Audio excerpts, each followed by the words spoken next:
आपण या सगळ्याबद्दलचे अपडेट जाणून घेऊयात। विविध प्रतिनिधी आपल्या सोबत आहेत। नागपूरवरून रजत वशिष्ठ, अक्षय भाटकर आपल्याला शिवसेनेबद्दलचे अपडेट देणार आहेत, तर राष्ट्रवादीबद्दलचे निलेश बुधावले आणि भाजपचे आपल्याला अपडेट देणार आहे अभिषेक मुठाळ। आपण सुरुवातीला रजतकडे जाऊयात। रजत, एकंदरीतच मंत्रिपदाचा हा फॉर्म्युला काय नेमका सांगतोय, काय नेमके अपडेट मिळतात याबद्दलचे?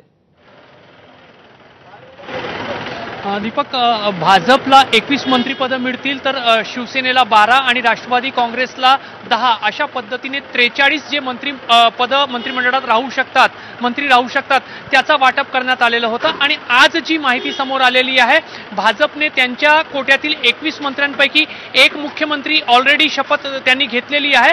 उरलेले जे 20 जागा आहेत त्यापैकी भाजपनं 19 लोकांना आतापर्यंत फोन केलेले आहे। आणि जी काही माहिती भाजपच्या वरिष्ठ सूत्रांकडून मिळत आहे, 19 आमदार भाजपचे आज शपथ घेणार आहे।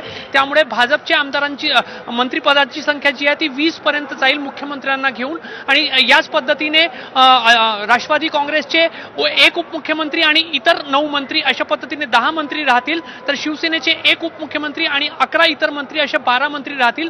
त्यामुळे 3 उपमुख्यमंत्री आणि 2 उपमुख्यमंत्र्यांनी आतापर्यंत शपथ घेतलेली आहे। त्यामुळे आज 39 लोकांचा शपथविधी होईल आहे आणि एक मंत्रिपद जो आहे तो राज्याच्या मंत्रिमंडळातला रिक्त ठेवला जाऊ शकतो, अशी माहिती जी आहे ते खात्रीलायक सूत्रांकडून मिळते।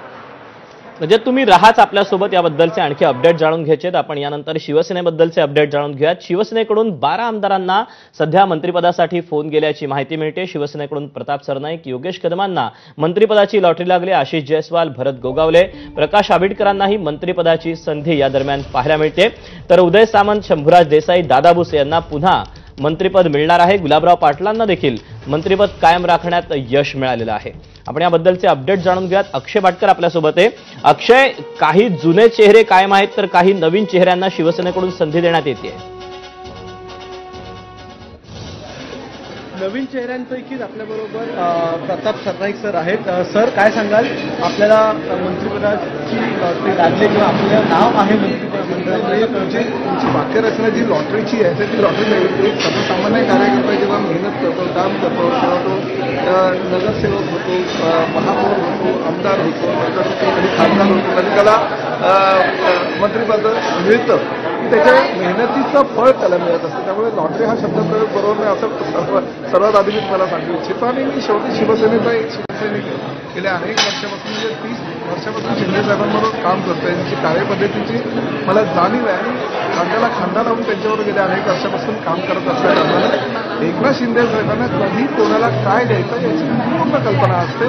गेल्या 30 वर्षाचा मला तो अनुभव आहे, त्यामुळे मी कधी त्यांच्याकडे काही मागितलं नाही। पण एक गोष्ट मात्र नक्की की निश्चितपणे ते जेव्हा काही तुम्हाला देतात ते भरभरून देतात, हा इतिहास आहे। आणि त्यामुळे निश्चितपणे चांगलं काहीतरी घडेल आजही याची मला खात्री आहे, कारण शिंदेसाहेब हे देणारे आहे आणि देत असताना त्यांनी लोकांना भरभरून आजपर्यंत दिलेली। आपल्याबरोबर उदयजी सामंत आहेत। सर, काय सांगाल, कालपासून अनेक आमदारांना कॉल गेलेले आहेत असं कळत आहे, आपल्याला कॉल आलाय का? आपण नागपूरात आलेले आहात, काय सांगाल? मी देखील कॉलची वाट बघतोय आणि तसा कॉल आला तर मी तुम्हाला नक्कीच सांगेन।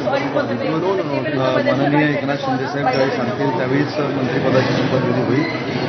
शिवसेना असेल, भारतीय जनता पार्टी असेल आणि राष्ट्रवादी काँग्रेस पक्ष असेल, याची एकत्र यादी राज्यपाल महोदयांकडे जाईल आणि 4 वाजता मंत्रिमंडळाचा विस्तार होईल। किती जण आपल्याकडून असतील? म्हणजे 12 नावं आहेत किंवा 12 मंत्रिपदं आहेत असं सांगता येते, आपल्याकडून काही माहिती?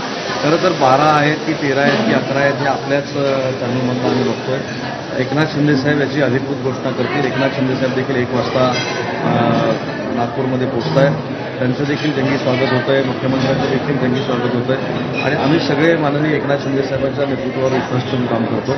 त्याच्यामुळे एकनाथ शिंदेसाहेब जो मंत्रिपदाचा निर्णय घेतील, कारण आमचे 60 आमदार केपेबल आहेत, त्याच्यामध्ये मीच आहे, दुसरा कोणा अशातला भाग नाही, 60 आमदार आमचे केपेबल आहे, अतिशय चांगल्या पद्धतीनं काम करतात। त्याच्यामुळे जो निर्णय माननीय एकनाथ शिंदेसाहेब घेतील तो आम्हाला मान्य। एक असं देखील चर्चा होती की केसरकर असतील, सरकार असतील, त्यांची नावं कट होत आहेत, त्यांना पुन्हा संधी दिली जाणार नाही, अशी देखील चर्चा आहे। यावर मला असं वाटतं की जोपर्यंत अधिकृत यादी राज्यपाल महोदयांची जात नाही तोपर्यंत बोलणं उचित आहे, कारण ते देखील अतिशय आमचे ज्येष्ठ सहकारी आहेत. त्यांनी देखील महाराष्ट्राची अतिशय चांगल्या पद्धतीने सेवा केलेली आहे आणि म्हणून त्यांच्याबद्दल आजच आपलं मत व्यक्त करणं हे योग्य नाही.